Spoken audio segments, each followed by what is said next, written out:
Assalamualaikum warahmatullahi wabarakatuh. Alhamdulillah ketemu lagi dengan saya Kak Wahyu di channel YouTube Sobat UMKM. Teman-teman, semangat pagi, semoga senantiasa sehat selalu. Teman-teman, kali ini saya mau berbagi tentang sebuah tips. Tips ini kita tampilkan di Instagram resmi Plus Jogja. Nah, apa tips bisnisnya kali ini? Yuk simak video selengkapnya.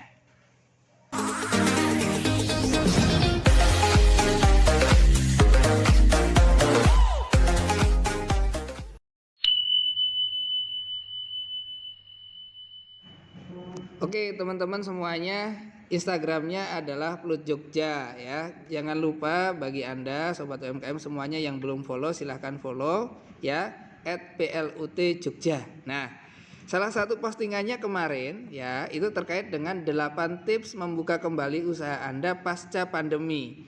Nah, ini memang kecenderungan cocok bagi teman-teman yang usahanya kuliner.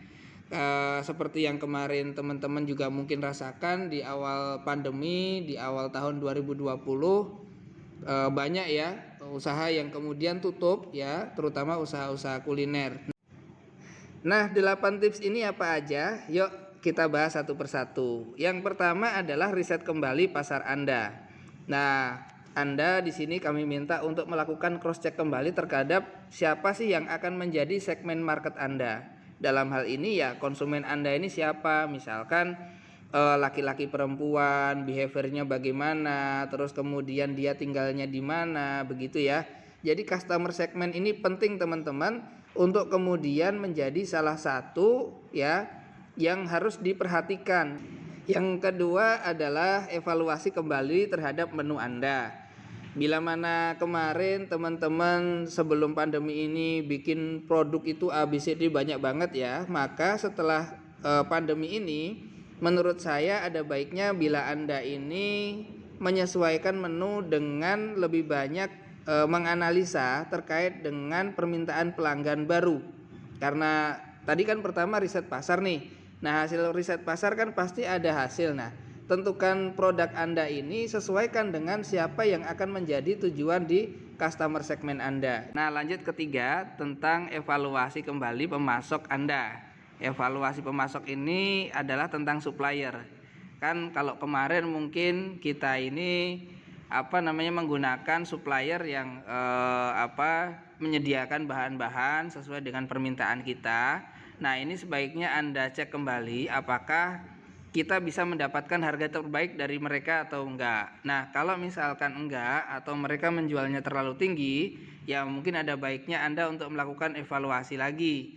Nah, bangun hubungan baik dan kuat dengan para supplier dan pertimbangkan bahwa pemasok dari pasar lokal dengan harga yang kecenderungan bisa lebih murah dan memiliki kualitas produk lebih baik. Nah, lanjut yang keempat adalah fokus pada operasional. Nah, kalau kemarin teman-teman sempat berhenti atau usahanya tutup sementara, maka ada kecenderungan peralatan perlengkapan itu kan banyak yang lama nggak terpakai. Lalu bisa jadi ada yang rusak ataupun sebagainya. Nah, sebelum Anda membuka kembali usaha Anda, ya ada baiknya Anda cek kembali peralatan yang ada. Lalu kemudian Anda juga bisa melihat kembali tentang kebutuhan dari operasional di tempat Anda. Artinya dari mulai tempat penyajiannya bagaimana, tempat masaknya bagaimana gitu kan, sampai dengan operasionalnya bagaimana, step by stepnya. Nah, ini sebaiknya diperhatikan lagi. Karena bisa jadi saat ini memang sudah menuju new normal, tapi kan protokol kesehatan masih tetap harus dijalankan, sehingga ada baiknya Anda harus bisa memperhatikan kebutuhan dan kenyamanan dari konsumen-konsumen Anda, sehingga ketika Anda nanti melayani konsumen, konsumen akan merasa nyaman. Ke tips yang kelima yaitu melatih tim dan meningkatkan produktivitas. Nah, ini kaitannya terkait dengan bagaimana tim kita itu bisa menyesuaikan kebutuhan dari usaha kita. Karena di era new normal ini kita itu kecenderungan dituntut untuk melayani orderan itu online, lalu kemudian kalau bisa tidak berkontak langsung. Nah, maka sebaiknya tim kita juga bisa mengikuti dari protokol kesehatan tersebut. Lanjut, yang keenam adalah multitasking karyawan. Nah, ini kaitannya dengan produktivitas kita ya di usaha kita, terutama Anda yang usaha kuliner. Bisa jadi gara-gara pandemi Anda juga mengurangi jumlah karyawan kan. Jadi ada baiknya ketika tim Anda ini berkurang untuk tidak mengurangi produktivitas dari usaha Anda. Artinya karyawan harus di-upgrade lagi, harus dikasih pengetahuan lagi, bahkan mungkin perlu pelatihan-pelatihan khusus supaya dia juga bisa melakukan backup dari posisi-posisi bila mana ada karyawan yang dikurangi, atau mungkin juga dia bisa meningkatkan kapasitas dia khususnya untuk layanan online dan lain sebagainya.